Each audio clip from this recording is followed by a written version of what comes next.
ஆராய்ச்சி பண்ணுறீங்களா? நாங்களே கேடி பார்ட்டி, நீங்கள் எங்கள்கிட்டயே கேடி வேலையை காட்டுறீங்களா?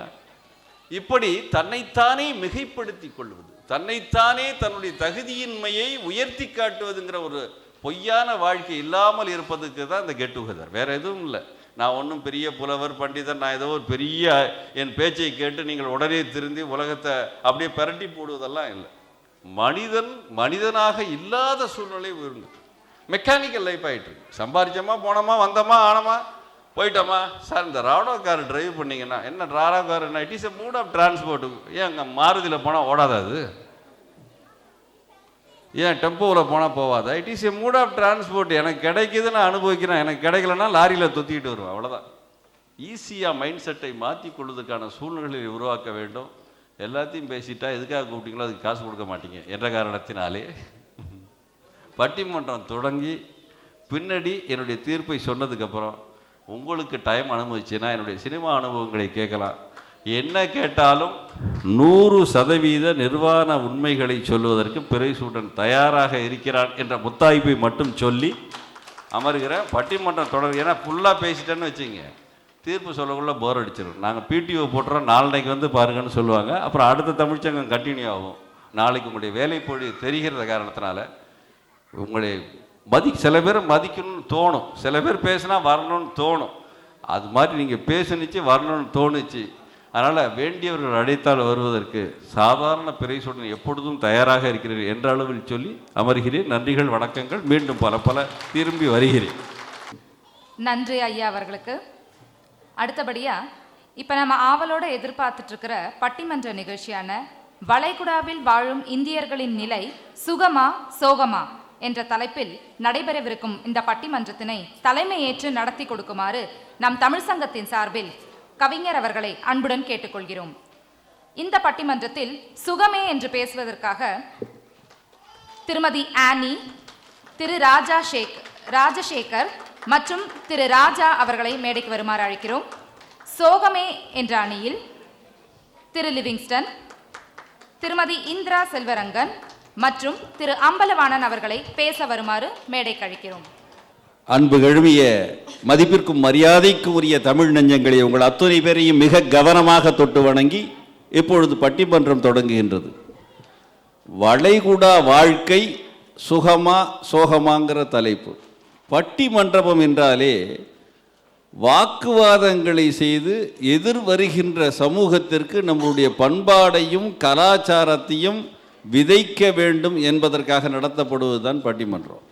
ஒரு இடத்துல விதைச்சா அந்த இடத்துலையே விளைஞ்சா அதுக்கு விவசாயம்னு பேர், ஒரு இடத்துல விதைச்சி வேற எங்கேயோ விளைஞ்சா அதுக்கு வாழ்க்கைன்னு பேர். அவ்வளோதான். இன்றைய பட்டிமன்றம் இந்த தமிழ் மன்றத்தினுடைய பெருமைகளை விதைப்பதாகவும், நாளைக்கு எதிர்கால தலைமுறையில் இருப்பவர்கள் இப்படி ஒரு பட்டிமன்றம் நடந்துச்சுரா, அதில் இந்த கருத்தை இந்த தலைவன் சொன்னான், இந்த அணியினர் சொன்னார்கள் என்று எதிர்கால சந்ததிக்கு பதிவு செய்கின்ற ஒரு நிகழ்வு தான் பட்டிமன்றமே அல்லாமல் சீப்பு கொண்டு தலையை செய்விக்கிட்டு சிரிப்பி மூட்டிக்கிட்டு கிச்சு மூட்டுவது என்பது பட்டிமன்றத்தின் பாங்கு இல்லாதது என்பதை நினைவிற்கொள்க. அதுபோல் நகைச்சுவைங்கிறது எப்படின்னு சொன்னால், நல்லா சட்டை போட்டிருக்குவன் பின்பக்கமாக பட்டனை போட்டிருந்தா எல்லாருக்கும் சிரிப்பு வேணும், அது நகைச்சுவையாக ஆகாது. ஆனால் யாருடைய இடுப்பில் போய் மயிலிறகால லேசாக தொட்டால் சிரிப்பான், அது நகைச்சுவையாக ஆகாது. நாங்கள்லாம் கிராமத்தில் பிறந்து வளர்ந்தவர்கள். நெல் அறுவடை செய்தோன்னு வேலையாட்கள் கூலி கேட்பார்கள். அப்பொழுது கொடுப்பதற்காக நெல் மூட்டையை 2 குலுக்குவாங்க. அப்படி குலுக்குனா மேலே 2 மரக்கா நெல் போவும். அவன் நல்லா இருப்பங்கிற நோக்கத்தால் பட்டிமன்றத்தினுடைய சூடை குறைப்பதற்காக நகைச்சுவை சொல்லப்பட வேண்டுமே அல்லாமல் ஏதோ ஒன்று சொல்லி அவனை சொல்லி இவனை சொல்லி அர்த்தமற்ற நகைச்சுவைகளை பதிவு செய்வது எதிர்கால சந்ததிக்கு நாம் செய்கின்ற அவதூறுகள் ஆகும் என்பதை நினைவில் கொள்க. பட்டிமன்றம் என்றாலே நல்ல கருத்துக்களால் வாதங்கள் செய்க, நல்ல கருத்துக்களை பேச முயற்சிகள் செய்க. ஆக வளைகுடா வாழ்க்கை என்பதை சுகமா சோகமா என்ற ஒரு அற்புதமான தலைப்பில் வாதாட 2 அணியினர் தயாராகிறார்கள். காலம் கருதி முதல் அணியினர் தொடங்கும் முன்பு அவர்களுக்குரிய நேரங்களே அவர்கள் எடுத்துக்கொள்க. ஏன்னா கோயத்தில் நான் சட்டம் போட முடியாது, கோயத்தில் நம்மளே சட்டம் போட முடியாது. கொடுக்குற சட்டத்தில் வாழணும், அதான் வாழ்க்கை. அதனால் ஒரு முடி மண்ணை கூட நம்ம வாங்க முடியாது. அப்போனாலும் நம்ம சட்டம் போடுறதுக்கு தகுதி இல்லாத காரணத்தினால பேசுபவர்கள் முதலில் பேசுபவர்கள் இறுதியில் அவர்களே முடித்து வைக்க வேண்டும் என்பது பட்டிமன்ற பாங்கு. இறுதியாக அவர்களுக்கு 2 மணித்துளிகள் அல்லது 3 மணித்துளிகள் காலம் கருதி கொடுக்கப்படும். அவருடைய கருத்துக்களை தொகுத்து சொல்ல வேண்டும். அதே நேரத்தில் புதிதான கருத்துக்களை வாதத்திற்கு அவர்கள் வைக்கக்கூடாது, தொகுத்து சொல்ல வேண்டுமே அல்லாமல் அவர்கள் புதிய விதைகளை விதைத்து சொன்னால் அடுத்து வரும் அணியிற்கு திரும்ப பதில் சொல்வதற்கு வாய்ப்பு இருக்காது என்ற காரணத்தினாலே கடைசியாக பேசுபவர்கள் தன்னுடைய கருத்துக்களை தொகுத்து சொல்லலாம். இப்பொழுது பட்டிமன்றம் தொடங்குகிறது. முதலாக பேச வருகிறார்கள் வளைகுடா வாழ்க்கை சுகமே என்ற தலைப்பில் மதிப்பிற்கும் மரியாதைக்கும் உரிய திருமதி ஆனி அவர்கள் ஆணித்தரமாக தன் வாதத்தை எடுத்து வைக்கின்றார்.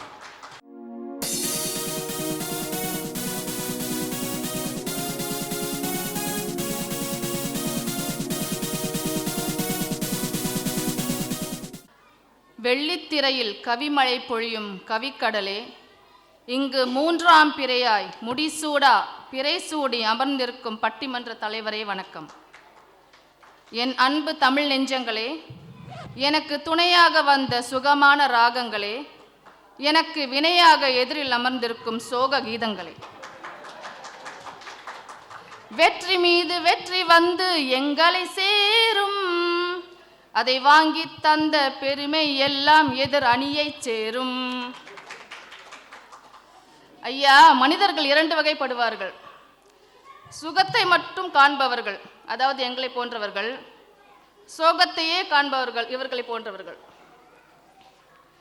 2 வருடம் 3 வருடம் மட்டும் நான் இங்கே இருந்து விட்டு தாய்நாடு செல்வேன் என்று சொல்லி இங்கேயே 10 வருஷம் ஆயும், 20 வருஷம் ஆயும், 30 வருஷம் ஆயும், 60 வயசு ஆயும் எக்ஸ்டெண்ட் செய்துட்டு இங்கே இருக்கிறாங்க நிறைய பேர். உங்களுக்கும் தெரியும், எங்களுக்கும் தெரியும். ஆக இவங்களுக்கு வாழ்க்கை சுகமா சோகமா? இல்லை, சுகமோ பழகி போய் அப்படியே இருந்துட்டாங்களோ என்னமோ. வெற்றியாளர்கள் அனைவரும் கஷ்டப்பட்டவர்கள் அல்ல, ஆனால் கஷ்டப்பட்டவர்கள் அனைவருமே வெற்றியாளர்கள். நாங்கள் வெற்றியாளர்கள்.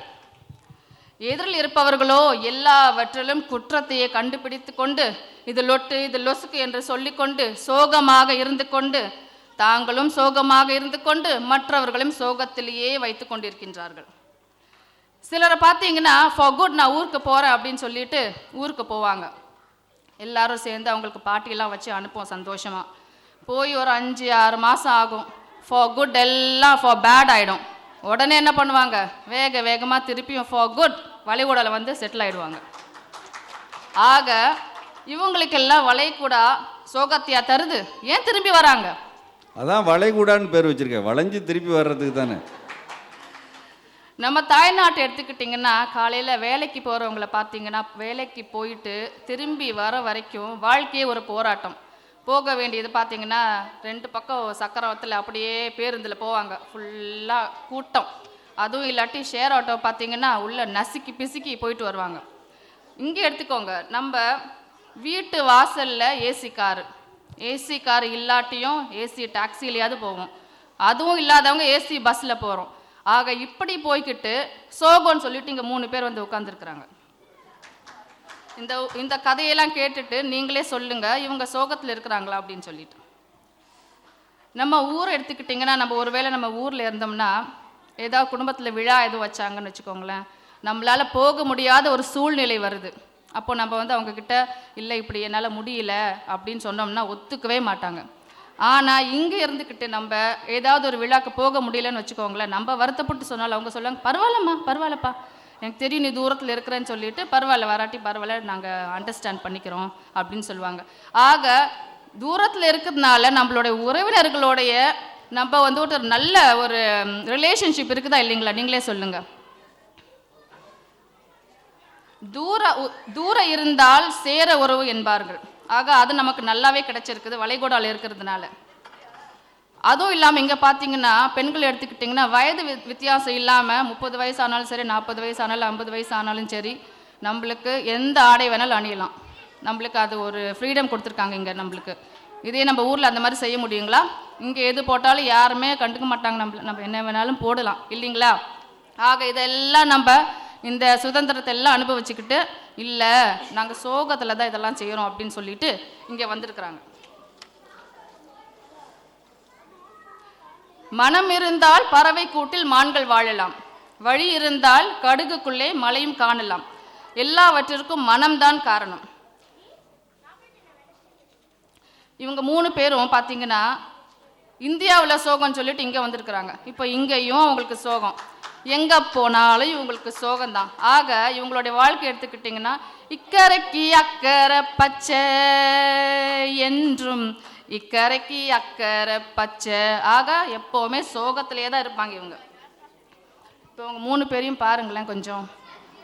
வேண்டாம் வேண்டாம் நாங்கள் அழுதுடுவோம் அப்படின்னு சொல்கிற நிலைமையில் இருக்கிறாங்க. இனியும் அவங்க இதெல்லாம் கேட்டுட்டு என்ன பேச போகிறாங்கன்னு எனக்கு தெரியல. இருந்தாலும் அவங்க இப்போ பார்த்தீங்கன்னா எப்படி இருந்தனா இப்படி ஆயிட்டேன் அப்படின்ற மாதிரி உட்காந்துட்டு இருக்காங்க. ஆக வளைகுடா வாழ்க்கை நம்ம எல்லாருக்குமே சுகத்தை மட்டுமே தருகிறது என்று சொல்லி என் வாய்ப்புக்கு நன்றி கூறி விடைபெறுகிறேன். நன்றி, வணக்கம். திருமதி ஆனி அவர்கள் மிக மிக அற்புதமாக கேள்வி கணைகளாலே எதிர் அணியை மிக கடுமையாக சாடியிருக்கின்றார்கள். ஒரு அற்புதமான வாதத்தை சொன்னார்கள். தூரம் இருந்தாலும் சொந்தங்களோடு ஈரமாக வாழ்க்கணும் என்ற ஒரு வாதத்தையும், ஏசி கார் நீங்கள் கேட்டுக்கெல்லாம் ஏசி காருங்கிற ரேஞ்செல்லாம் கொஞ்சம் ஜாஸ்தி இல்லையா, ரொம்ப ஓவராக தெரியுதே என்று வடிவேலு பாணியிலையும், மனம் இருந்தால் மான்கள் கூட்டில் வாழலாம் என்ற ஒரு திரைப்பட பாடலையும் உதாரணம் கட்டி தன் வெற்றிக்கும் எங்கே போனாலும் திரும்பி வந்துடுவீங்க, சில்லறை தேர்ந்தா கேடி தேர்ந்தா உடனே வந்துடுறீங்களே என்று அழகாக வாதத்திற்கு ஒரு அஸ்திவாரத்தை அமைத்திருக்கின்றார்கள். ஆனாலும் அந்த நசுக்கி பிசுக்கின்னாங்களே, அதுக்கு என்ன தமிழ் அர்த்தம்னு என்னுடைய அற்ப புத்தி, அவனுக்கு அவனுடைய தொழிலில் அது என்ன நசுக்கி பிசுக்கின்னாங்களே என்று தமிழ் அறிவு ஆராய்ச்சி செய்கிறது. எப்படியும் 1 மாதத்தில் அதுக்கு அர்த்தத்தை கண்டுபிடிச்சிருவான்னு நினைக்கிறேன். கண்டுபிடித்தோன்னா தொலைபேசியில் தமிழ்ச்சங்கத்துக்கு தெரிவிக்கப்படும் என்ற உத்தரவாதத்தை சொல்லி, இப்பொழுது சோகம் என்ற அணியில் பேச மதிப்பிற்கும் மரியாதைக்கும் உரிய லிவிங்ஸ்டன் அவர்களை அழைக்கின்றனர்.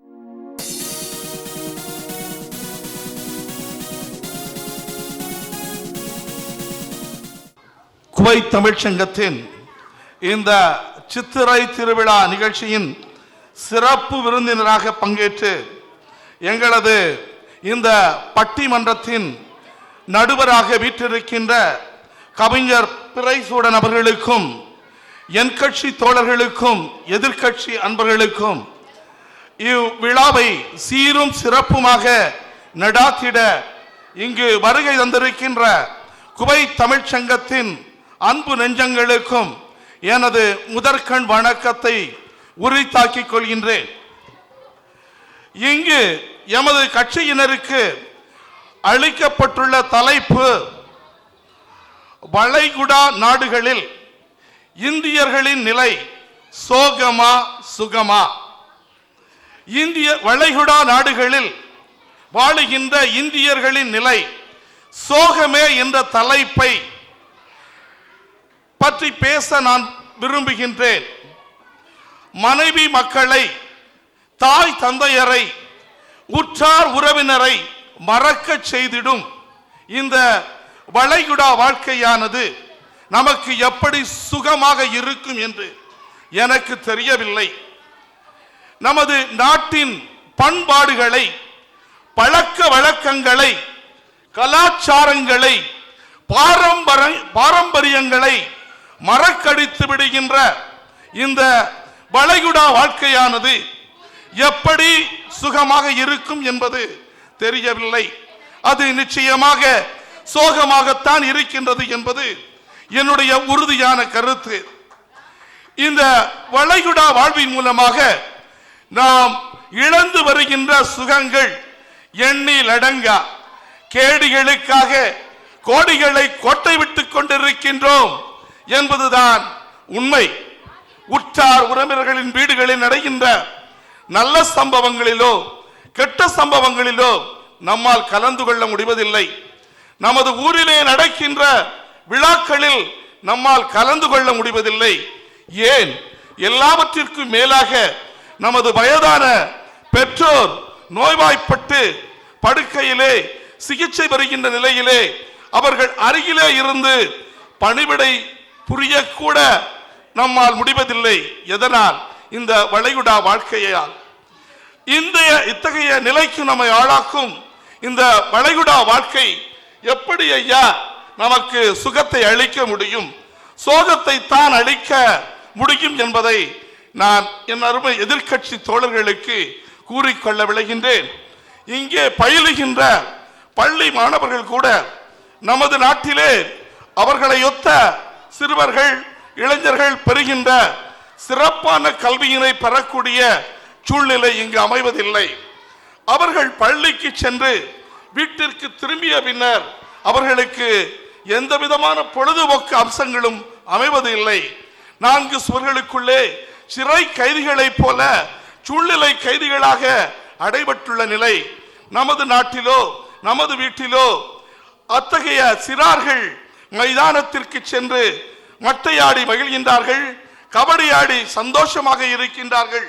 இந்த பள்ளி சிறுவர்கள் தங்களுடைய இளம் வயதிலேயே இத்தகைய சுகங்களை எல்லாம் இழந்து இங்கு வாழ்ந்து கொண்டிருக்கின்றார்கள் என்பதுதான் வளைகுடா வாழ்க்கை அவர்களுக்கு கொடுத்திருக்கின்ற வரப்பிரசாதம் என்பது மறுக்கவோ மறைக்கவோ முடியாத மாபெரும் உண்மையாகும். வளைகுடா நாடுகளில் வாழ்கின்ற 80% மேலான இந்தியர்கள் எத்தகைய சூழ்நிலையில் வாழ்ந்து வருகின்றார்கள் என்பது நான் கூறி நீங்கள் தெரிந்து கொள்ள வேண்டிய அவசியம் இல்லை. அவர்களில் பெரும்பாலானோர் 80% மேலானோர் மனைவி மக்களை மறந்து, தாய் தந்தையரை துறந்து, உற்றார் உறவினர்களை பிரிந்து தனி மனிதர்களாகத்தான் வாழ்ந்து கொண்டிருக்கின்றார்கள் என்பது வெளியிடை மலையாகும். அதுவும் இந்த வளைகுடா நாடுகளில் அவர்களது வாழ்க்கை நிலை எப்படி இருக்கின்றது ஐயா? அவர்கள் எத்தகைய சூழ்நிலையில் வாழ்ந்து வருகின்றார்கள்? 8 அடிக்கு 8 அடி ஒரு அறை, அதிலே 8 பேர் தங்கி வாழுகின்றார்கள் மேலும் கீழுமாக. அவர்களுக்கு இருப்பதோ ஒரே குளியல் அறை. 7 மணிக்கு வேலைக்கு செல்ல வேண்டிய அந்த மனிதன் 3 மணிக்கு எழுந்து வரிசையில் காத்து கிடக்கின்றான் தன்னுடைய காலை கடன்களை முடிப்பதற்காக. அங்கு அளிக்கப்படுகின்ற உணவினை அது நன்றாக இருக்கின்றதோ இல்லையோ, உடம்புக்கு ஒத்துக்கொள்கின்றதோ இல்லையோ, கட்டாயமாக சாப்பிட வேண்டிய கட்டாய சூழ்நிலையிலே இருக்கின்றார். எதற்காக? பணத்திற்காக. இந்த விலை என்ன என்ற நிகழ்ச்சியிலே கூறினார்கள், பணத்தால் எதையெல்லாம் வாங்க முடியாதோ அவையெல்லாம் விலை மதிப்பு மிக்க பொருட்கள் என்று. அந்த பணத்தை கொண்டு எல்லா பொருட்களையும் சத்தியமாக வாங்க முடியாது என்பது உங்கள் அனைவருக்கும் தெரிந்த உண்மை. எனவே பணமே உங்களுக்கு எல்லா விதமான சந்தோஷங்களையும் அளிக்க வல்லது அன்று. இத்தகைய சூழ்நிலையிலே வாழுகின்ற ஒரு தனி மனிதன், வளைகுடா நாடுகளில் வாழுகின்ற மனிதனது வாழ்க்கையானது நிச்சயமாக சோகமயமாகத்தான் இருக்கின்றது என்பது என்னுடைய கூற்று. எதிர்க்கட்சி அன்பர்கள் அது சுகமாக இருக்கின்றது என்று விரும்பினால் தயவு செய்து எடுத்துரைக்கவும். இத்தகைய முகாம்களில் வாழ்கின்றவர்கள் ஏசி கார்களிலோ ஏசி பஸ்களிலோ அவர்கள் வேலைக்கு செல்வதில்லை. அவர்கள் செல்லுகின்ற பேருந்து வாகனங்களை நீங்கள் பார்த்தது இல்லை என்று நினைக்கின்றேன். ஏனென்றால் நான் தினமும் பார்த்து கொண்டிருக்கின்றேன். அத்தகைய நிலையில் தான் அவர்கள் வேலைக்கு வருகின்றார்கள். வந்து பாருங்கள், அப்பொழுதுதான் அவர்களுடைய நிலைமை உங்களுக்கு புரியும். வெளிநாட்டிலிருந்து வளைகுடா நாட்டிலிருந்து 2 ஆண்டுகளுக்கு ஒரு முறை பெறுகின்ற விடுமுறையை மனைவி மக்களோடும் தாய் தந்தையரோடும் கழிப்பதற்காக வருகின்றான் கணவன் ஒருவன். அவன் வந்த இடத்திலே தனது மனைவியிடம் கூறுகின்றான், அந்த ஏசி காற்று தராத சுகத்தை உனது இறுக்கமான மூச்சு காற்று எனக்கு அளித்தது என்று. அந்த ஏசி காற்று தராத சுகத்தை உனது இறுக்கமான மூச்சு காற்று எனக்கு அளித்தது என்று. அந்த கணவன் விடுமுறை முடிந்து வெளிநாட்டிற்கு சென்று விடுகின்றான் மீண்டும் பணிக்காக. ஓரிரு மாதங்களுக்கு பிறகு அந்த மனைவி கணவனுக்கு கவிதை ஒன்றை எழுதி அனுப்புகின்றாள்.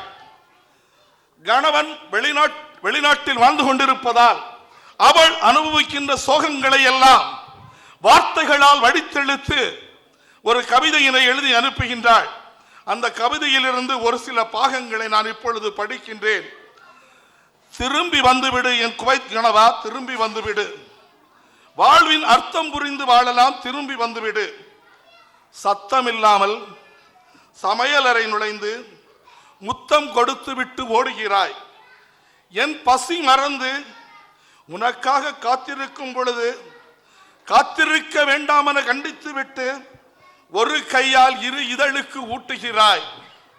சாதி சான்றிதழுக்காக லஞ்சம் கொடுத்து விட்டு கெஞ்சுபவனைப் போல மல்லிகைப்பூ தந்துவிட்டு மன்றாடுகின்றாய். சாதி சான்றிதழுக்காக லஞ்சம் கொடுத்து விட்டு கெஞ்சுபவனைப் போல மல்லிகைப்பூ தந்துவிட்டு மன்றாடுகின்றாய். பள்ளிக்கு செல்ல மறுத்து தூங்குவதாய் நடிக்கும் சின்ன பையனைப் போல மடியில் படுத்துக் கொண்டு எழ மறுக்கின்றாய். அம்மா வருவதாக பாசாங்கு செய்யும் பொழுது பதறி எழுந்து நிலை உணர்ந்து சிரிக்கின்றாய். கை இழுத்து வைத்து குளிக்க வைக்க முயலும் போது குளிரடிப்பதாய் கூறி ஒரு குழந்தையைப் போல் அழுகிறாய். மறைந்திருந்து கட்டி பிடிப்பாய். கையில் இருப்பதை தட்டி பறிப்பாய். கெஞ்சுவதும் மிஞ்சுவதும் அழுவதும் அணைப்பதும் கண்டிப்பதும் கண்ணடிப்பதும் இடை கிள்ளி நகை சொல்லி அந்நேரம் சொல்வாயடா அடி கள்ளி. இவையெல்லாம் 2 மாதம் தந்துவிட்டு என்னை தீ தள்ளி வாழ்வள்ளி சென்று விட்டாய் என் குவைத் கணவா. இவையெல்லாம் 2 மாதம் தந்துவிட்டு என்னை தீ தள்ளி வாழ்வள்ளி சென்று விட்டாய் என் குவைத் கணவா. கணவா எல்லாமே கனவா. கணவனோடு 2 மாதம், கனவுகளோடு 22 மாதமா? இது வரமா சாபமா?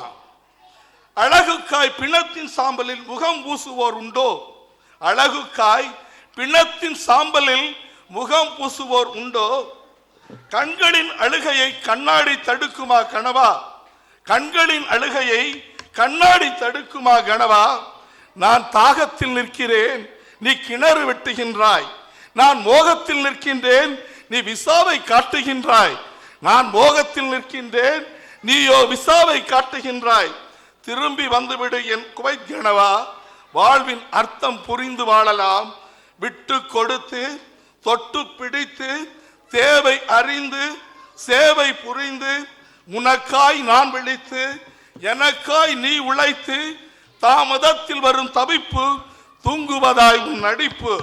வார விடுமுறையில் பிரியாணி, காசில்லா நேரத்தில் பட்டினி. வார விடுமுறையில் பிரியாணி, காசில்லா நேரத்தில் பட்டினி. இப்படி காமம் மட்டுமின்றி எல்லா உணர்ச்சிகளையும் நாம் பரிமாறிக்கொள்ள வேண்டும்.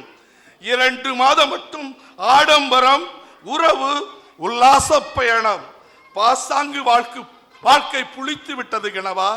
பாசாங்கு வாழ்க்கை புளித்து விட்டது கணவா. தவணை முறையில் வாழ்வதற்கு வாழ்க்கை என்ன வட்டி கடையா? தவணை முறையில் வாழ்வதற்கு வாழ்க்கை என்ன வட்டி கடையா? எப்பொழுதாவது வருவதற்கு நீ என்ன பாலை மழையா? எப்பொழுதாவது வருவதற்கு நீ என்ன பாலை மழையா? இல்லை ஓட்டு வாங்கிய அரசியல்வாதியா? இல்லை ஓட்டு வாங்கிய அரசியல்வாதியா? விரைவு தபாலில் காசோலை வரும், காதல் வருமா? விரைவு தபாலில் காசோலை வரும், காதல் வருமா? பணத்தை தரும் பாரத வங்கி பாசம் தருமா? நீ இழுத்து செல்கின்ற பெட்டியோடு ஒட்டி இருக்கின்றது என் இதயம். நீ இழுத்து செல்கின்ற பெட்டியோடு ஒட்டி இருக்கின்றது என் இதயம். அனுமதிக்கப்பட்ட எடையோடு அதிகமாகிவிட்டதால் விமான நிலையத்திலேயே விட்டு விட்டாயோ என் இதயத்தை? அனுமதிக்கப்பட்ட எடையோடு அதிகமாகிவிட்டதால் விமான நிலையத்திலேயே விட்டு விட்டாயோ என் இதயத்தை? பித்தளையை எனக்கு பரிசளித்து விட்டு நீ தங்கம் தேடி துபாய் சென்றாயே. பாலையிலே வறண்டது என் வாழ்வு. வாழ்க்கை பட்டமரமாய் போன பரிதாபம் புரியாமல் ஈச்ச மரம் பக்கம் நின்ற எடுத்த புகைப்படம் அனுப்புகின்றாய். திரும்பி வந்துவிடு என் குவைத் கணவா. வாழ்வின் அர்த்தம் புரிந்து வாழலாம். திரும்பி வந்துவிடு. இந்த கவிதையினை கேட்ட பிறகும் வளைகுடா நாடுகளில் வாழ்கின்ற இந்தியர்களின் நிலையானது சுகமாக இருக்கின்றது என்று எண்ணினால் உங்களது தீர்ப்புக்கே விட்டுவிடுகின்றேன். ஆனால் என்னுடைய முடிவின்படி வளைகுடா நாடுகளில் வாழ்கின்ற இந்தியர்களின் வாழ்க்கையானது சோகமானது என்று கூறி அமைகின்றேன். நன்றி, வணக்கம். மிக மிக அற்புதமாக லிவிங்ஸ்டன் அவர்களுடைய தன்னுடைய வாதத்தை, அந்த பிரிவு துயரத்தை வலியுறுத்தி தன் அணிக்கு பலம் சேர்த்திருக்கின்றார்கள். இருந்தாலும் இந்த மன்றத்தினுடைய நீதிபதியை தன்னுடைய தொழிலை கவிதையாக கொண்ட காரணத்தினாலும், அதே நேரத்தில் 15 நாட்களுக்கு மேலாக தன் குடும்பத்தை பிரிந்து, மனைவியை பிரிந்து உணர்ச்சி வசப்பட்ட நிலையில் இருக்கின்ற காரணத்தினாலும், இவர்கள் சொன்ன கவிதையானது எதிர்கால தீர்ப்புக்கு உதவுமா என்று பரிசீலிக்கப்படும் என்ற உத்தரவாதத்தை மட்டும் சொல்லி, அது சான்றிதழாக எடுத்துக்கொள்ள இயலுமா இயலாதா என்பது சூழ்நிலைக்கு தக்க முடிவு செய்யப்படும் என்பதையும் இந்த மன்றத்தில் பதிவு செய்து, இவர்கள் சொல்லதெல்லாம் தவறு, சுகமே என்ற அடியில் வாதாட மதிப்பிற்கும் மரியாதைக்கும் உரிய திரு மொட்டை பாஸ் என்று அழைக்கக்கூடிய ராஜசேகர் அவர்களை மேடைக்கு வருவார் மெத்த பணிவுடன் அழைக்கின்றேன்.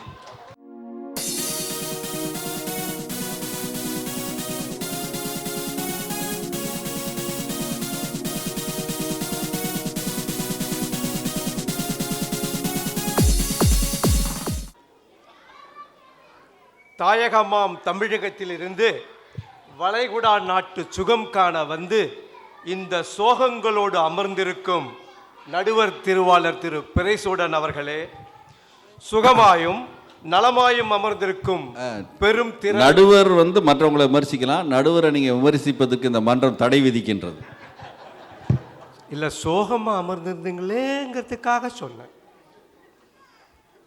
சுகமாயும் நலமாயும் அமர்ந்திருக்கும் பெருந்திரள் ரசிக பெருமக்களே, குஷியாக இருக்கும் குழந்தைகளே, இதமாகவும் பதமாகவும் சுகமாகவும் அமர்ந்திருக்கும் எனது அணியினரே, உள்ளுக்குள் சுகமும் வெளியே சோகமும் காட்டிக்கொண்டு வளைகுடா நாட்டில் வளைய வளைய சொகுசு காரில் வலம் வந்து 15 வருடமாக ஏகபோக வாழ்க்கை வாழ்ந்து கொண்டு முதலை கண்ணீர் வடிக்கும் ஆடு நடைகிறதே என்று ஓனாய் அழுததாம் என்ற பழமொழிக்கு ஏற்றவாறு அமர்ந்திருக்கும் என் எதிர் அணியினரே, அனைவருக்கும் முதற்கண் வணக்கம்.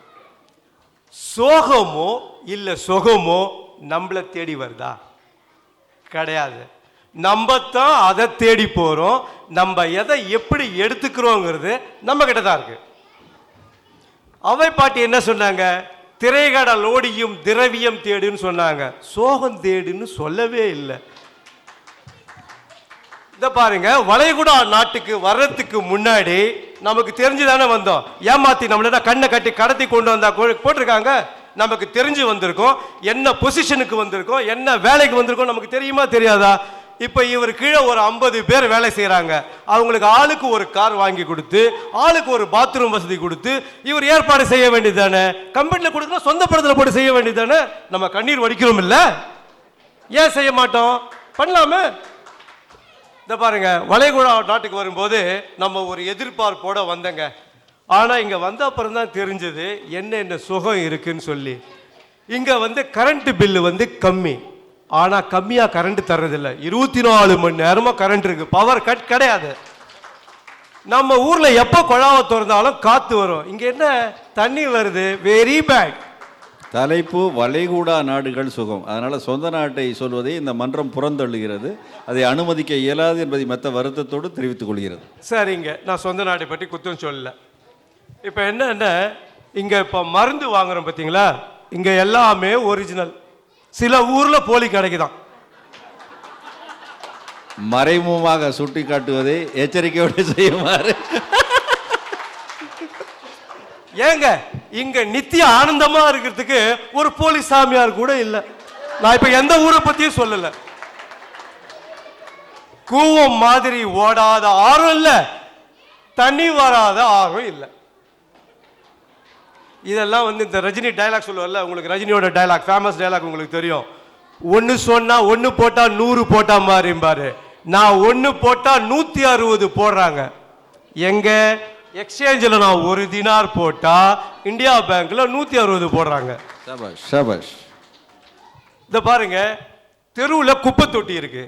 குப்பை தொட்டியில் ஒரு நாய்க்கு சோறு கிடைக்கலன்னா அந்த தெருவில் அந்த நாய் கூட இருக்காது. ஆனா இங்க இருக்கிறது என்ன தெரியுமா? குவைத்து தொட்டி. அமுத சுரபியாக கொடுக்கும் தினாரை கொட்டி அவரவர்கள் வசதிக்கேற்ப அது கிடைக்கிறது. இதுக்கு ஏன் போட்டி?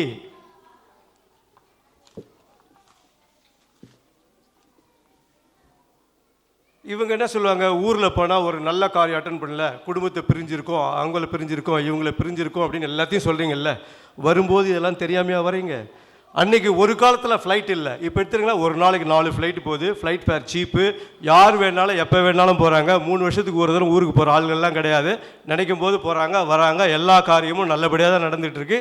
ஊரில் இவங்க வர்றதுக்கு ஏற்ற மாதிரி எல்லாம் பண்ணுறாங்க. ஒரு சின்ன கதை ஒன்று சொல்ல வரேங்க. நம்ம அந்த சுகம்னு சொல்கிறான் இல்லையா, அந்த ஆளை நரகத்துக்கு பிடிச்சிட்டு போயிட்டாங்க. நரகத்தில் பிடிச்சிட்டு போயிட்டு கொதிக்கிற எண்ணெயை குச்சியில் தடவி அவன் மேலே தடவுறாங்க. அவன் சிரிச்சுக்கிட்டே இருக்கிறான். அப்போ கேட்குறாரு, அந்த நரகத்தில் ஒரு சூப்பர்வைசர் ஒருத்தர் இருப்பார். அவர் என்ன பண்ணுறாருன்னா, டே நான் உன் மேலே என்ன கொதிக்கிற எண்ணெயை கொட்டுறையே, உனக்கு வலிக்கலையான்னு கேட்குறாரு. அப்போ அவன் சொல்கிறான், எனக்கு கல்யாணம் ஆகி 25 வருஷம் ஆயிடுச்சு, இதெல்லாம் வலிக்காது. ஏன்னா எங்கள் வீட்டில் இதை விட கொடுமையாலாம் பண்ணியிருக்காங்க, அதனால் இது எனக்கு வலிக்காது அப்படின்னா.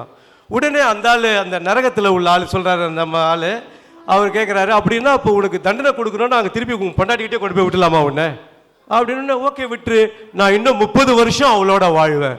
என்னடா இது சொன்னால் அப்படி சொல்கிறேன், கொடுமைக்காரிங்கிற, இப்போ சொன்னால் இப்படி சொல்கிறீன்றதுக்கு அவன் சொல்கிறான், அவள் எந்த அளவுக்கு ராட்சசியாக இருக்கிறாளோ அதை விட அதிகமாக என் மேல் பாசம் காட்டுபவள்.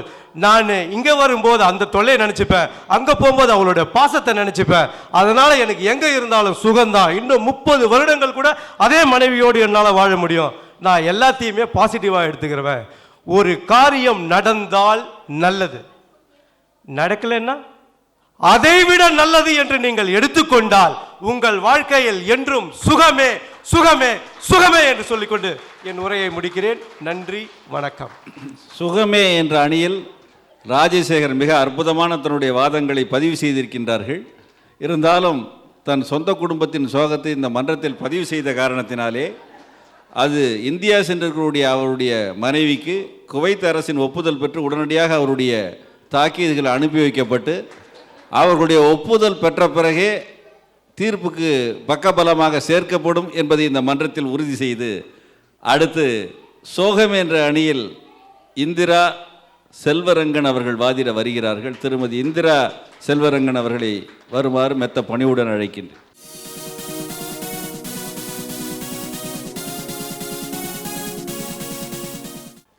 அனைவருக்கும் வணக்கம். நாம் எல்லோரும் எதற்காக இங்கு வந்து வாழ்கிறோம் என்றால் பொருள் ஈட்டவும், நாம் முன்பிருந்த நிலையை சற்று உயர்த்தி கொள்ளவும் வந்திருக்கிறோம். ஆனால் இதற்கு விலையாக பல நல்ல நல்ல விஷயங்களையும் நிறைய சந்தோஷங்களையும் நாம் தியாகம் செய்கிறோம். அவற்றை தான் சோகம் என்று எடுத்துக்கொள்வோம். வெயிலின் அருமை நிழலில்தான் தெரியும். அதுபோலத்தான் நான் நம் ஊரை விட்டு எவ்வளவுக்கு எவ்வளவு தொலைவில் இருக்கிறோமோ அவ்வளவு சந்தோஷத்தையும் நாம் தொலைத்து விட்டு இருக்கிறோம். சொர்க்கமே என்றாலும் அது நம்மூரை போல வருமா? அட என் நாடு என்றாலும் அது நம் நாட்டு கீழாகுமா? பல தேசம் முழுதும் பேசும் மொழிகள் தமிழ் போல் இனித்திடுமா? சொர்க்கமே என்றாலும் அது நம்மூரை போல வருமா? அது மாதிரி எப்போவும் நம்ம ஊர் நமக்கு சொந்தம் தாங்க, சொர்க்கம் தாங்க. ஒன்றும் இல்லை, விடுமுறை முடிஞ்சு ஊருக்கு கிளம்புறாங்க. இங்கே ஸ்கூல் முடிந்து விடுமுறைக்கு ஊருக்கு கிளம்புறாங்க. அப்போது 1 மாதம் முன்பையிலேருந்து ஊருக்கு போகிறதுக்காக தேவையான எல்லா வசதிகளும் எல்லாத்தையும் தயார் செய்வாங்க. எவ்வளோ சந்தோஷத்தோடுன்றீங்க, ஒவ்வொருத்தோட முகத்துலேயும் 1000 வாட் பல்பு எரியும். ஆனால் ஊருக்கு போய் விடுமுறை கழிந்து திரும்பி வரும்போது அவ்வளவும் அதே சந்தோஷத்தோடு திரும்பி வராங்களா? இல்லை. அதுவும் வரும்போது கிளம்பும்போது பார்த்தீங்கன்னா வீட்டில் இருக்கிற பெரியவங்க வயசானவங்க என்ன சொல்லுவாங்க, இதோட உன்னை நான் அடுத்த வருஷம் தான் பார்க்க முடியும், வயசாகி போயிடுச்சு, நிலைமை சரியில்லை, அடிக்கடி ஃபோன் பண்ண ஒரு குண்டத்துக்கு போடுவாங்க. அடுத்து நம்ம நிறைய என்ன எடுக்கிறோன்னு பார்த்தீங்கன்னா அதில் முதல்ல எடுத்துக்கொள்ள வேண்டிய விஷயம் என்னன்னு, நம்ம தமிழ்நாட்டோட கலாச்சாரம், பண்பாடு, உறவு முறைகளுடைய நெருக்கம், பாசம், இது எல்லாத்தையும் எடுக்கிறோம். நாம் நம்ம ஊரில் இருந்து அனுபவித்த மாதிரி உறவுகளுடைய நெருக்கம், பாசம் எல்லாத்தையும் நம்மளுடைய பிள்ளைங்கள் அனுபவிக்கிறாங்கன்றீங்களா? இல்லை. ஒரு வருஷத்துக்கு ஒரு தடவை பிள்ளைங்களை ஊருக்கு கூப்பிட்டு போகிறீங்க. இவங்க மாமா, இவங்க சித்தி, இவங்க சித்தப்பா, இவங்க சின்ன பாட்டி, இவங்க ஒன்று விட்ட மாமா எல்லாம் நீங்கள் அறிமுகப்படுத்துறீங்க, சரிதான். உடனே கேட்பாங்க, ஏன் 2 விட்ட அத்தை 2 விட்ட மாமாலாம் இல்லையான்னு கேட்பாங்க. அவங்களுக்கு புரியறது இல்லை. நாம் இருந்த அளவுக்கு அந்த உறவு முறைகள்லாம் அவங்களுக்கு அனுபவப்படவில்லை. ஏன் தமிழ் நம்ம கலாச்சாரத்தில் மட்டும்தான் உறவு முறைகளுக்கு அழகான பெயர்கள் உண்டு. சித்தி, சித்தப்பா, மாமி, மாமா. ஏன் உறவுகளுடைய நெருக்கம் அதிகமாகவும் பாசம் அதிகமாகவும் தான் உறவு முறைகளில் அழகான பெயர் வச்சுருக்காங்க. இவங்களுக்கு நீங்கள் தெளிவாக எல்லாத்தையும் விலக்கி விட்டுட்டு ஒரு மாதிரி குழம்பி தெளிவாக இருக்கும்போது விடுமுறை முடிந்து நீங்கள் திரும்பவும் இங்கே வந்துடுவீங்க. அடுத்து பார்த்தீங்கன்னா பண்டிகை காலங்கள். பண்டிகைனால என்ன? குடும்பத்தோடு எல்லாரும் கலந்து சேர்ந்து கொண்டாடி மகிழ்ச்சியாக கொண்டாடுறதாங்க பண்டிகைன்னு சொல்கிறோம். ஒரு பையன் என்கிட்ட கேட்டான், பொங்கலுக்கும் இட்லிக்கும் என்ன வித்தியாசம்னு கேட்டான். நம்ம நினைக்கிற மாதிரி ஏதோ டெய்லியும் நினைக்கிற மாதிரி ரெசிபி தான் நினைக்க தோணும். அவன் கேட்டான், பொங்கலுக்கு லீவ் உண்டு, இட்லிக்கு லீவ் இல்லைன்னு. அந்த மாதிரி தான் நம்ம ஊரில் பிள்ளைங்களுக்கு பொங்கலுக்கு பண்டிகை காலங்களில் அரசு விடுமுறை உண்டு. பிள்ளைங்கள் சந்தோஷமாக இருந்தார்கள். ஊரில் எல்லாம் 15 நாட்கள் முன்னாடியே களை கட்டி விடும். இன்ன கடையில் தீபாவளியை முன்னிட்டு இவ்வளவு விற்பனை, தள்ளுபடி விற்பனைன்றதெல்லாம் மனசில் மனப்பாடம் ஆகிவிடும். நாம் இங்கே இருக்கிற நமக்கு விடுமுறை கிடையாது. நமது பண்டிகை காலங்கள் விடுமுறை கிடையாது. வழக்கம் போல் பள்ளிக்கு செல்வார்கள், வழக்கம் போல் ஆஃபீஸுக்கு செல்வார்கள். நாமும் வழக்கம் போல் தனியாக வீட்டில் இருக்கணும். யாருக்காக சாமி கும்பிடும், எப்போ சாமி கும்பிடும் தெரியாது. அப்படியே பட்டாசு, தீபாவளினா பட்டாசுன்னு சொல்லலாம். நம்ம ஊரில் முன்னாடி நாள் இரவுலேருந்தே பட்டாசு வெடிக்க ஆரம்பித்து விடுவார்கள். தீபாவளி அன்று இரவு 10 மணி வரை மட்டுமே பட்டாசு வெடிக்க அனுமதி உண்டுன்னு அறிக்கை கொடுக்குற அளவுக்கு தீபாவளி நம்ம ஊரில் கொண்டாடுறோம். இங்கே நம்மளால் பண்ண முடியுதா? பயந்து வெடிக்கிறோம் பட்டாசு. பிள்ளைங்களுக்கு கூட ஒரு பட்டாசு வாங்கி விட்டு பால்கனியில் வச்சுட்டு பட்டாசு வெடிக்கிறோம். நாம் அனுபவித்த அந்த சந்தோஷங்கள் எல்லாம் நம்ம இப்போ இருக்கிற பிள்ளைங்க அனுபவிக்க முடியறதில்ல. ஒன்றும் இல்லைங்க, ஊருக்கு போகிறோம், இங்கே நாம் இருக்கோம், தீபாவளி அந்த மாதிரி புது இது வந்து லேடிஸ்குள்ளே பெரிய வருத்தவங்க, லேடிஸ்க்கு மட்டும் சொல்லிக்கிறோம். நிறைய தீபாவளி பொங்கல் வருது, நிறைய புதுசாக டிசைன் சாரீ வருது. நம்ம எல்லாத்தையும் டிவியில் நோட் பண்ணிக்கிறோம், இது வருது அது வருது. வருஷத்துக்கு ஒரு தடவை நீங்கள் ஊருக்கு போகிறீங்க, கடையில் போய் கேட்குறோம், இந்த டிசைனில் எங்களுக்கு புடவை வேணும் அப்படின்னு. அவர் பாப்பார் பாருங்க ஒரு பார்வை, என்ன கொடுமை சார் அது. எந்த ஊர்லேருந்து வரீங்கன்னு கேட்க மாட்டார். வேற்று கிரகத்திலேருந்து வந்த மாதிரி நம்மளை பார்ப்பார், எங்கேருந்து வரீங்க அப்படின்னு. இதெல்லாம் சின்ன சின்ன விஷயங்கள் தான் நாங்கள் இழக்கிறோம் சந்தோஷம். இதோட பெரிய விஷயங்கள்லாம் இருக்குது. ஒன்றும் இல்லை, ஊரில் நெருங்கிய உறவினர் இருக்காங்க, உடம்பு சரியில்லைன்னு முதல் நாள் ஃபோன் வருது நைட்டு. நீங்கள் உடனே போய் பார்க்க முடியுமா? இவர் சொன்னால் டெய்லி ஃப்ளைட் விட்டுட்டு இருக்காங்க, நினச்சா போகல. இன்றைக்கி காலையில் நைட்டு ஃபோன் வருது, நீங்கள் மறுநாள் காலையில் நீங்கள் ஃப்ளைட் பிடிச்சி ஊரில் போய் பார்க்க முடியுமா? எவ்வளோ வசதிகள் இருந்தாலும் அடுத்த ஃபோன் கால் வந்து அவங்க நல்லா இருக்கிறாங்க பரவாயில்லைன்னு சொல்கிற வரைக்கும் நீங்கள் சுகமாக இருக்கீங்களா? கிடையாது. அது ஒன்று சொல்லலாம். அப்புறம் இன்னொரு முக்கியமான விஷயம் சொல்லிக்க நான் சாப்பிட்றேன். இப்போ நம்ம ஊரில் தமிழ் கல்வி நிறைய படித்தோம். ஆனால் நம்ம பிள்ளைங்க தமிழ் மொழியில் படிக்கிறதையோ கல்வி கற்கிறதையோ குறைஞ்சிருக்கு. இங்கே வந்து சுத்தமாக கிடையாது. நாம் நிறைய தமிழ் மனப்பாடம் செய்யலோ தமிழ் வழியோ நிறைய புத்தகங்கள்லாம் படித்தோம். ஆனால் இங்கே இருக்கிற பிள்ளைங்க அதெல்லாம் வாய்ப்பு கம்மி. இப்போ வந்து அது வந்து அதிகமாகவே இங்கே இருக்கிற பிள்ளைங்க அதிகமாக அந்த வாய்ப்பை எடுக்கிறாங்கன்னு நான் சொல்வேன். ஒன்றும் இல்லை, இங்கே இருக்கிற பிள்ளைங்க நான் வந்து தமிழ் படிக்கலான்னு சொல்ல தமிழ் படிக்க ஆர்வம் உண்டு, படிக்கிறாங்க. ஆனால் நம்மளை மாதிரி சரளமாகவோ இல்லை தமிழ் நூல்களை பற்றி நிறைய நூல்களை பற்றியோ படிக்கிறதுக்கு அவங்களுக்கு வாய்ப்பு இருக்கா? தெரிஞ்சுக்கிறதுக்கு வாய்ப்பு இருக்கா? தமிழ் எழுத படிக்க தெரிஞ்சால் முழுமையாக அர்த்தம் தெரியுதா? இல்லை. அதை வந்து நம்ம இருக்கிற ஜெனரேஷன், நம்ம இருக்கிற தலைமுறை பார்த்திங்கன்னா நிறைய குறைஞ்சிக்கிட்டே வருது. அந்த மாதிரி இருக்காங்க. படிக்க தெரிஞ்சாலும் ஊருக்கு போகும்போது அந்த வாய்ப்புகள் அவங்களுக்கு அதிகமாக கிடைக்கும். ஒன்றும் இல்லை, ஒரு பேருந்துக்கு ஒரு போர்டு எழுதியிருக்காங்க, இது இந்த ஊருக்கு போகுதுன்னு பஸ்ஸுன்னு. நம்ம ஊர் பிள்ளைங்களை படிக்க சொன்னால் நம்மளை மாதிரி சலமாக படிக்க முடியாது அவங்களால. எழுத்தக்குடி படிக்கிறதுக்குள்ள அந்த பேருந்து அடுத்த ஊருக்கு போயிருக்கோம். அந்த மாதிரி ஒரு நிலைமை வந்து நான் பெரிய இழப்பாக நான் சொல்வேன். அதான் இதே என்னை தொடர்ந்து எனது அணியினர் தொடர்வார். நன்றி. மிக மிக அற்புதமாக அடுக்கடுக்காக குற்றச்சாட்டுகளை எதிரணியை நோக்கி வீசியிருக்கின்றார்கள் திருமதி இந்திரா செல்வரங்கன் அவர்கள். நீதிபதிக்கே ஒரு தடுமாற்றத்தையும் அவர்கள் சொல்வது சரியாக இருக்குமோ என்று, அப்படி அந்த திசையில் பயணிக்க வேண்டுமோ என்ற ஒரு எண்ணத்தை ஏற்படுத்தி அவர்கள் வாதங்களை வைத்திருக்கின்றார்கள். அதை எதிர்ப்பதற்காகவும் தவிடுபொடியாக்குவதற்காகவும் சுகம் என்ற அணியில் திரு ராஜா வருகிறார்கள். ராஜாங்கத்தை அமைக்க இருக்கின்றார்கள். வருக வாழ்க.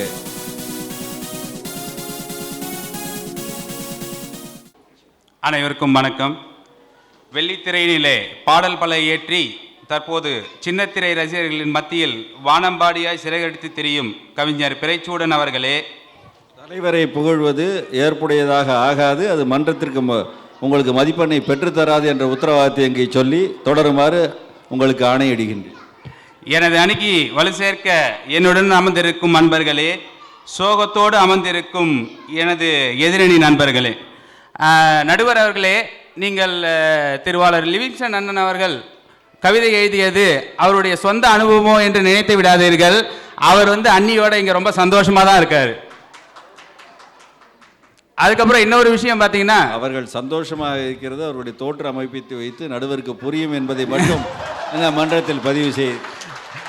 இன்னொன்று பார்த்தீங்கன்னா, ஒரு 10 வருஷத்துக்கு முன்னாடி அண்ணன் லிவிங்ஸ்டன் இங்கே வரும்போது கரெக்டாக 80 கிலோ இருந்தார். மிஸ்டுபிஷி லான்சர் கார் தான் வச்சிருந்தாரு. இப்போ பார்த்தீங்கன்னா அடுத்த ஒரு 10 வருஷத்துல அண்ணன் 170 கிலோ இருக்காரு. அடுத்தவரை எடை போட இந்த மன்றம் அனுமதிக்காது என்பதை உங்களுடைய எல்லையை தாண்ட வேண்டாம் என்று இந்த மன்றம் உங்களை எச்சரிக்கின்றது. இப்போ பார்த்தீங்கன்னா நேட்டிவ் கார்ல தான் அண்ணன் போவாரு. ஸோ இது என்ன சோகத்தின் வெளிப்பாடா, இதெல்லாம் சுகத்தின் வெளிப்பாடா? நடுவர்களுடைய தீர்ப்புக்கே விட்டு விடுகிறேன். அதுக்கப்புறம் இங்கே பேசும்போது நம்ம சகோதரி இந்திரா செல்வரங்கன் அவங்க சொன்னாங்க, உடல்நிலை சரியில்லைன்னா உடனே எங்களால் போய் பார்க்க முடியல சொந்தக்காரங்க அப்படின்னு சொல்லிட்டு. இப்போ சப்போஸ் இந்தியாவில் வேலை பார்க்குறீங்க, டெல்லியில் வேலை பார்க்குறீங்க, அதுக்கப்புறம் ஊரில் யாருக்கும் உடம்பு சரியில்லை, அங்கேருந்து வர்றதுக்கு ட்ரெயினை பிடிச்சி வரணுனாலே கிட்டத்தட்ட 12 மணி நேரம் ஆகும். மறுநாளே போயிடுறோமா? கிடையாது. அதாவது உறவினர்களுக்கு உடல்நிலை சரியில்லை, அதெல்லாம் பார்க்கணும் போகணுன்னாலே நமக்கு அதுக்கு உண்டான அவகாசங்கள் இருக்கணும், நேரம் இருக்கணும். இது எல்லாமே இருந்தால் தான் போக முடியும். அது எதுவும் இல்லாமல் போகவே முடியாது. அதுக்கப்புறம் திருவாரூர் லிவிங்ஸ்டன் அவர்கள் பேசும்போது சொன்னார், மனைவி, மக்கள், தாய், தந்தை, சொந்தம், உறவினர் எல்லாரையும் மறந்துட்டு இங்கே கஷ்டப்படுறோன்னு சொல்லிட்டு.